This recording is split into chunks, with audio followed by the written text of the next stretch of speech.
নমস্কার বন্ধুরা, আপনারা দেখছেন কৃষি সহায়ক ইউটিউব চ্যানেল, আপনাদের প্রত্যেকের পরিচিত ইউটিউব চ্যানেল।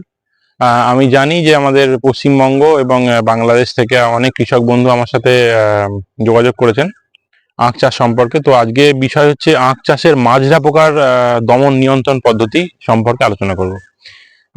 দেখতে পাচ্ছেন এটা আমার নিজের জমি, এটা 23 শতক জমি এবং তার পেছনের দিকে আছে আপনার 33 শতক জমি। এই জমিতে আমি আখের চাষ করেছি। তো আখ চাষ করতে গেলে সাধারণত একটা সমস্যার সম্মুখীন হন চাষিরা, সেটা হচ্ছে আপনার মাজরা পোকার দমন হয়, আক্রমণ চালু হয়। এটা কখন চালু হয়? যখন আপনি রাসায়নিক সার আপনি জমিতে দেবেন এবং সেচ দেবেন, তারপরে দেখবেন গাছটা কালো হয়ে যাচ্ছে পাতা, এবং অতিরিক্ত নাইট্রোজেন পাওয়ার কারণে যখন আপনার গাছ কালো হয়ে যাবে বা আপনার গাছটা অতিরিক্ত সবুজ হবে, নরম কচি কচি পাতা আপনার ছাড়বে, তখনই আপনার ওই মাজরা পোকার আক্রমণটা শুরু হবে। তো মাজরা পোকার কিভাবে আক্রমণ করে সেটা আমি দেখাই, ভাইকে বলবো একটু আপনাদের দেখাতে। এই দেখুন, এই যে এটাই মাজরা পোকা আক্রমণ করেছে এবং এই ডগাটা শেষ করে দিয়েছে। এখান থেকে গাছটা আর বৃদ্ধি হবে না। এটা একটা দেখুন, তারপরে দেখুন এই একটা দেখুন, এই একটা আক্রমণ করেছে এখানে। হ্যাঁ, এটা দেখুন, একটা খুব একটা খতরনাক আপনার হুম। আবার এখানে দেখুন, এখানে ওষুধ দেওয়ার পর এটা মাজরা পোকাটা দমনটা কেটে গেছে, দমন হয়ে গেছে মাজরা পোকা, এবং গাছ তার কুশি ছেড়েছে। এই একটা দেখুন, এখানেও এটা ওষুধ দেওয়া হয়েছে, দেওয়ার পর ঠিক হয়ে গেছে। তো চলুন আজকে আমরা আপনাদেরকে জানাবো যে মাজরা পোকার আক্রমণ হলে দানাদার কীটনাশক হিসেবে আমরা কি ব্যবহার করব এবং স্প্রে কীটনাশক হিসেবে আমরা কি ব্যবহার করব। তো বন্ধুরা, এবার বলি যে দানাদার কীটনাশক হিসাবে আমরা কি ব্যবহার করব এবং স্প্রে কীটনাশক হিসাবে আমরা কি ব্যবহার করব।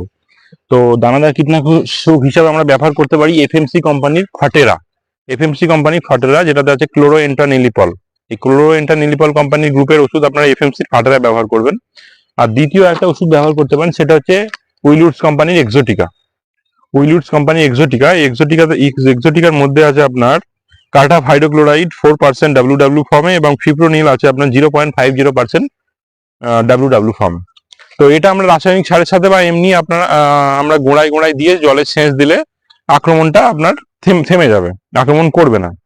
এইবার আমরা যদি দেখি যে না, গাছে অলরেডি আক্রমণ চালু করে দিয়েছে পোকাতে, তখন আমরা কি করব? সেই ক্ষেত্রে আপনাকে স্প্রে ব্যবহার করতে হবে।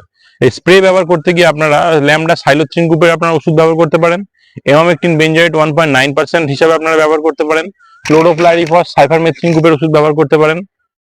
এই টাইপের ওষুধ ব্যবহার করতে পারেন। যেরকম বাজার চলতি কিছু ওষুধ আছে, এজেন্ট প্লাস আছে, ফাইট আছে, তারপরে আপনার এমবুজ আছে, আপনার এমামেকটিন বেনজয়েট, আপনার দানাদার ফর্মে আছে। তারপরে আপনার আছে হিটসেল বলে একটা আছে, তারপরে আপনার স্ট্রাইক 550 বলে একটা ওষুধ আছে। তো এই ওষুধগুলো সাধারণত আপনার 1 লিটার জলে 2 ml থেকে 2.5 ml হারে আপনারা ব্যবহার করতে পারেন। তাতে আপনার গাছ সুরক্ষিত থাকবে আপনার মাজরা পোকার আক্রমণ থেকে, এবং সুস্থ স্বাভাবিক থাকার পর আপনারা ওই দানাদার কীটনাশক আপনারা ব্যবহার করুন।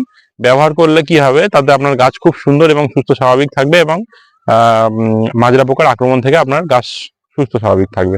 যাই হোক বন্ধুরা, যদি আমার দেওয়া তথ্যতে আপনাদের বিন্দুমাত্র উপকার হয়, তাহলে আপনারা আমার চ্যানেলটি সাবস্ক্রাইব করবেন এবং আমার পাশে থাকবেন, এবং পাশে থাকা বেল আইকনটি বাজিয়ে আপনারা চ্যানেলের সাথে থাকবেন। ধন্যবাদ বন্ধুরা, এবং কোনো কিছু কোয়ারিজ থাকলে আপনারা আমার ভিডিওর কমেন্ট বক্সে জানাতে ভুলবেন না। ধন্যবাদ, ভালো থাকবেন।